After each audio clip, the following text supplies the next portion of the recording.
It's time. Time to get inspired and empowered. To realize it's never too late to create your next amazing story. Get ready to break through, transform, and start living the life of your dreams. So, are you ready? Truly ready to begin your journey to create your next amazing story in life and love? Great. Let's jump in with your host, Life and Love Transformational Coach, Suzanne Oshima. Welcome to the It's Never Too Late show. I'm Monica Topetti, your guest host, and today we are turning the tables and interviewing Suzanne Oshima.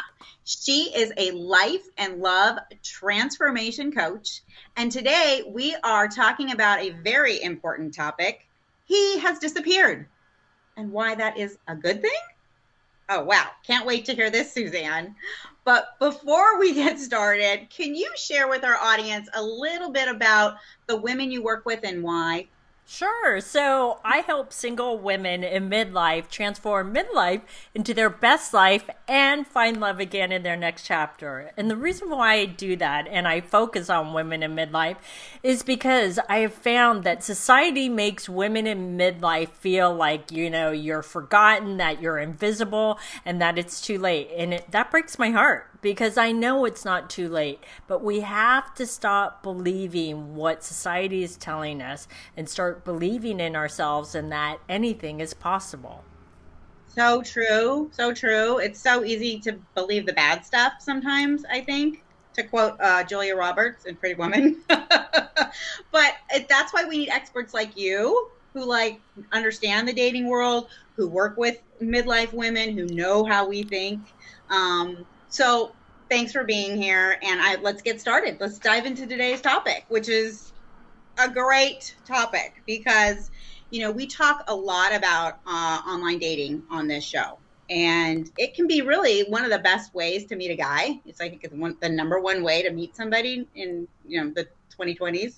The challenge, though, is meeting a great man online, right? It's not the same thing. Lots of fishes, not a lot of good fishes. So many women I know, they jump on the site, they start, swiping and winking and all of that. They're dating a bunch of guys. They start to connect with somebody. They find that one guy that they connect with.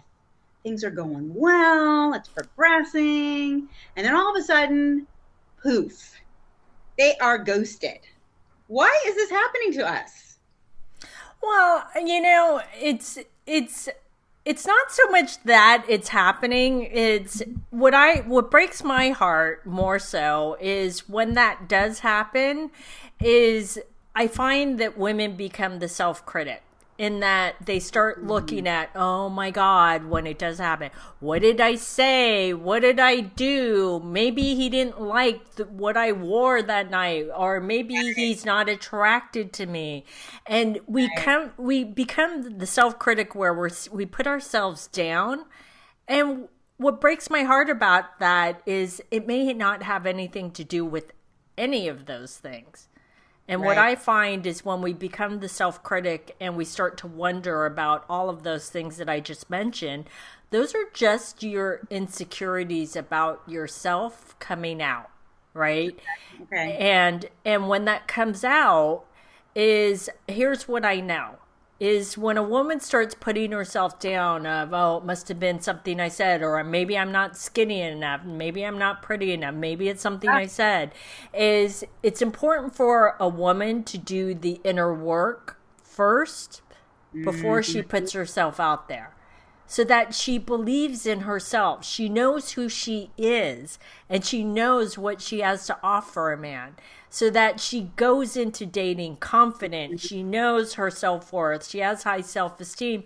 Because if she goes in with a high level of confidence and self-esteem and knowing her self-worth, when a man disappears, she's not going to immediately go, what did I say? Because like I said, it may not have anything to do with her. It may have to do with him and his own insecurities, or he may not be ready for a relationship. It may have nothing to do with you. Right. So ladies, stop looking at yourself as the problem. It may have nothing to do with you.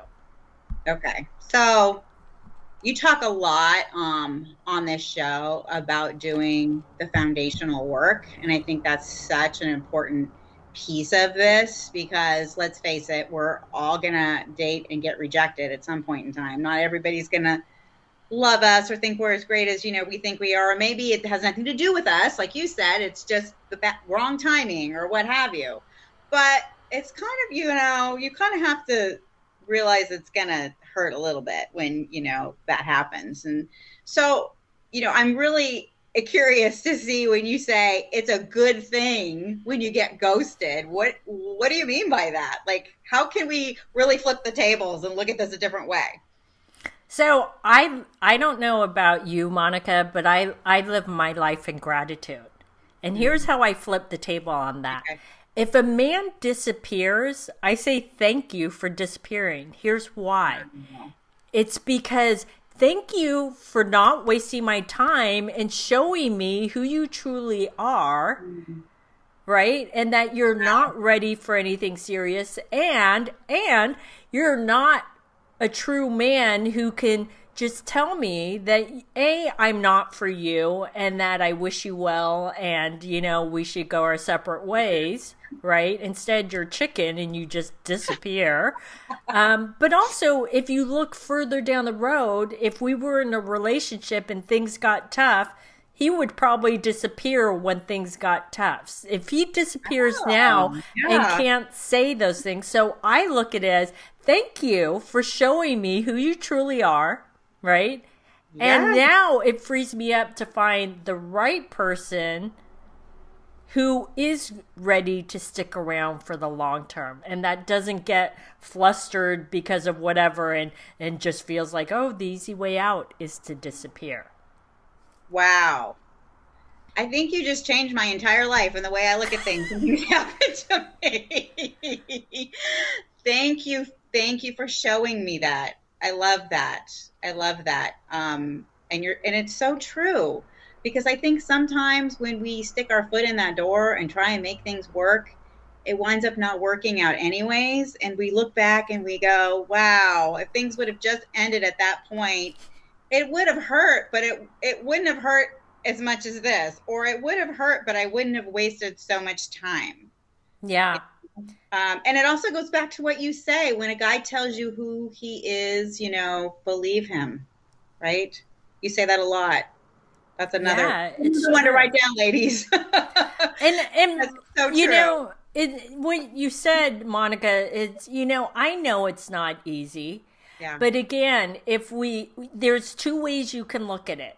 Mm-hmm. There's a saying, can you look at it with the glass half full or half empty? The glass half empty is, oh my God, there's something wrong with me. I'm never going to find love again. And oh, why am I attracting all the men that, do this all the time? That's the glass half empty. The glass half full is the way I described it in gratitude.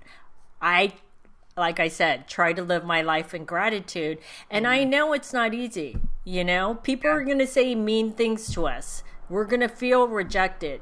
But what if we were to take the one piece of, information that could possibly help us for the next relationship? True. So putting that aside for a minute, let's talk to the ladies who don't want to get ghosted. They're tired of character building experiences.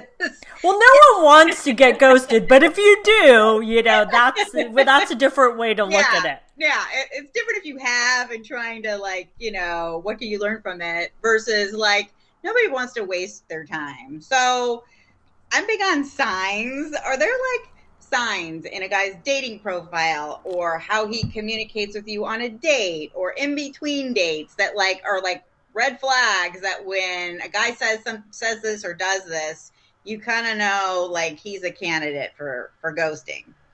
Yeah, it's the type of man that does that stepping in and stepping out thing.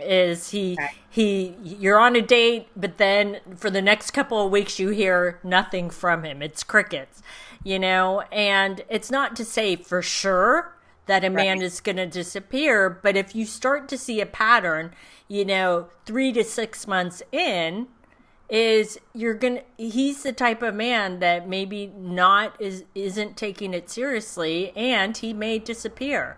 And if you start to feel like you're always on quicksand or a shaky ground, you shouldn't feel that way. You should, again, feel like things are progressing at a steady rate. What about, it's kind of off topic, but related, because I hear this a lot from my friends. The guy that either A, won't get on the phone with you, or B, takes forever to meet in person with you and just likes to text.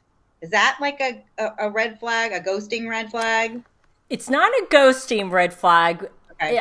What I will say is it's not really related to ghosting, but I want to address it because you brought it up, because that is actually a big complaint that a lot of women have. And so let's address the first part is he never picks up the phone to call her. And she's like, I don't want to have a relationship over texting.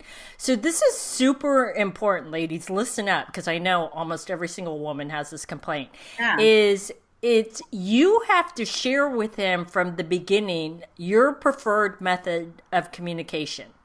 Meaning that if he keeps texting you and you keep responding, he thinks that's fine. That's how you like to be communicated with. If you prefer that he pick up the phone, you can say, hey, I'm really busy right now, but I would love to chat later. Why don't you give me a call? Oh. Now, I know what women are thinking, because I think, like how my audience thinks. Yeah, but Suzanne, he still doesn't pick up the phone. And he keeps texting me. Again, you need to train him on what you want. If you keep responding to the text, you're saying it's okay. You could say again, hey, I'm not able to text right now because I'm really busy with work or whatever it is let's chat later on the phone. I'd prefer a phone call. Why don't you give me a call? Whatever it is. So you're training him for what you want. Now, the second part of your question, he keeps texting, but we're just not meeting in person. And here's what I know is no woman wants a texting relationship or a quote unquote, technology pen pal. So at a certain point, you can say, I'm really enjoying getting to know you. It would be great to meet in person. If you're free next week, let's get together or whatever it is. You're not asking him out on a date. All you're saying is, if you ask me out, I'll say yes. And you're saying in a nice way, I'm tired of the texting. Let's meet in person. Right. Now, again, I know what the women are thinking. Yeah, Suzanne, I've tried that. Then they keep texting. It comes back to asking for what you need, right? Is if he keeps doing that and he doesn't ask you out, you can say, I'm just curious, are you looking for a relationship, or are you just looking to have a texting buddy? Right. I would just be upfront, because I don't know. I mean, if you don't want a texting buddy, just be upfront. If you keep responding, he's going to think it's okay to do that. Yeah. And I think at that point, I would be wondering if the person in the profile is really the person that's texting me. Is there some weird reason, what's going on with you that you don't want me to see you in person? Well, there can be two things. It could be, one is he could be a scammer. Okay. And number two, there are men that are emotionally unavailable, and so they just want to have the online communication, but they don't want to physically see someone in person, so they can draw that out. But at a certain point, if they're not doing what you want, which is to meet in person and have a physical date, you have to ask yourself why. Okay, good. Now, what about for our audience members out there? I'm talking to the lady out there that just got ghosted. And, she really likes this guy. Is there anything that she can do to kind of salvage the relationship, or should she just walk away? How should she handle it? Great question. Is, I know, ladies, if it's a man that you really had chemistry and attraction with, and you felt like you had a great connection, but he disappeared, and you're thinking in your head, well, maybe I should try and salvage it. You can, but why? My question to you is why? Why would you want to be with a man that disappears off the face of the earth and isn't a man that comes to you and says, hey, listen, even if he's really busy at work and he says to you, hey, I'm going to be really busy with work for the next month or so I may not be in communication, blah, blah, blah. But if a man just disappears like Casper the Ghost, my question is, why would you want to salvage that? Yeah. Why? If he disappears at that, when things get tough in a relationship, do you think he's going to really stick around, or do you think he's going to disappear again? True. Okay. Wow. Well, if that's you out there, ladies, listen up to what Suzanne is saying, because I think we kind of started this whole conversation about, believing what we choose to believe about ourselves and believing that you're worth more than that, no matter how much you like that guy out there, right? Yeah, it's so true. And lastly, what I would say is this, is it's important to accept it and quickly move on. And the reason why I say that is because all too often I've seen where women could get stuck in, I keep getting ghosted, and then they want to give up. Like the last time it happened, it's like, that's it, I'm done. Here's what I would say to that is, don't let a man that doesn't matter, that is insignificant in your life, determine your future for the rest of your life. Yes. Why would you do that? Quickly move on, as they say, get back up, get back on the horse, and keep going. Don't focus on him. He's not worth it. Yeah. So true. Wow. Some really good advice, like practical advice, but like some good inspiration. I think sometimes we need a little cheerleading in our lives, to spur us on. And every message out there is like, girl, you can do it. And I think sometimes people just feel like they get down on themselves and they take everything personally. And sometimes I think we have to be more like men. They just like let things roll off of them. Oh, she's not interested in me, I'm moving on to the next, and there's some wisdom in that. But thanks, Suzanne, for all of your tips. For anybody that's been ghosted out there, I hope this has been really, really helpful. And for anybody that wants actually some good tips on how to meet a great man, Suzanne has something really special that she's put together. It's this masterclass. It's completely free. It's called The Secrets to Meet a Quality Man. And it's going like gangbusters. People are registering for this thing like crazy. Suzanne, can you tell us a little bit more about the class and what women can expect and how they can register? Sure. So The Secrets to Meet a Quality Man, it's my free masterclass. And in the masterclass, I tell you the number one way to meet a quality man. I also share with you what to do when it's not working online and why it may not be working online. And ladies, before you try to tell me that it's the site or there's no quality men online, that is a fallacy. I will tell you, a majority of my clients have met a quality man online, but they were doing two things wrong on their profile, and I share with you what that is in this masterclass and how to turn it around. So you can register for the masterclass. If you're watching the video, you can click right here on the video. If you're listening to the podcast, just go to yournextamazingstory.com and click on the top of the webpage, and you can register for that. Great. That class sounds amazing, Suzanne. Thanks again for being here. And thanks for everyone for joining us on the It's Never Too Late show. Our show is available in both video and podcast format, and you can find that at yournextamazingstory.com. Love today's episode of the It's Never Too Late show? Then head on over to yournextamazingstory.com to continue the conversation, get access to show notes, and get more amazing content.